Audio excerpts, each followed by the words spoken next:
A Minnesota man is facing federal charges after allegedly shooting and killing a state lawmaker and her husband over the weekend, and then targeting another lawmaker and his wife. Investigators say Vance Luther Boelter had targeted dozens of other public officials.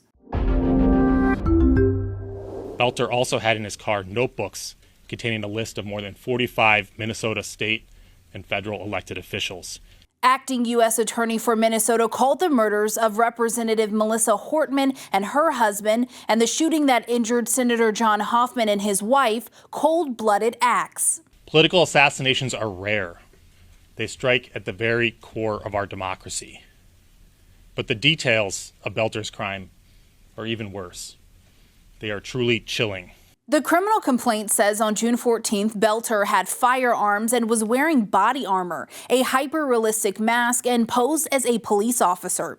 He pulled up to Senator Hoffman's home in a black SUV outfitted with emergency lights and police markings and banged on the door, yelling that he was law enforcement. Once the senator and his wife opened the door, Boelter claimed there had been a shooting reported at the residence, but surveillance video shows that as soon as they realized he wasn't a real officer, the situation escalated.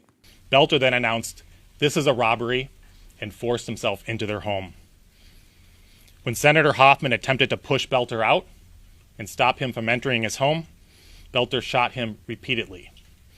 Boelter then shot Miss Hoffman repeatedly.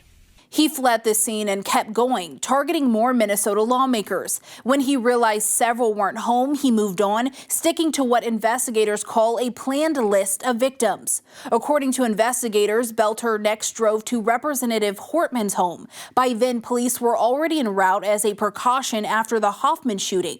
Officers saw Boelter outside the house. He fired at the front door, hitting Hortman's husband, then went inside and shot Representative Hortman. Both died from their injuries. Investigators say he was able to flee out the back of the house, leaving a trail of evidence behind, including the mask, armor, and gun. He researched his victims and their families. He used the internet and other tools to find their addresses and names, the names of their family members. He conducted surveillance of their homes and took notes about the location of their homes. A two-day manhunt ended with Boelter's arrest. He now faces federal charges including stalking, murder, and firearms offenses, charges that could carry the death penalty if he's convicted. Boelter also faces separate state charges in Minnesota.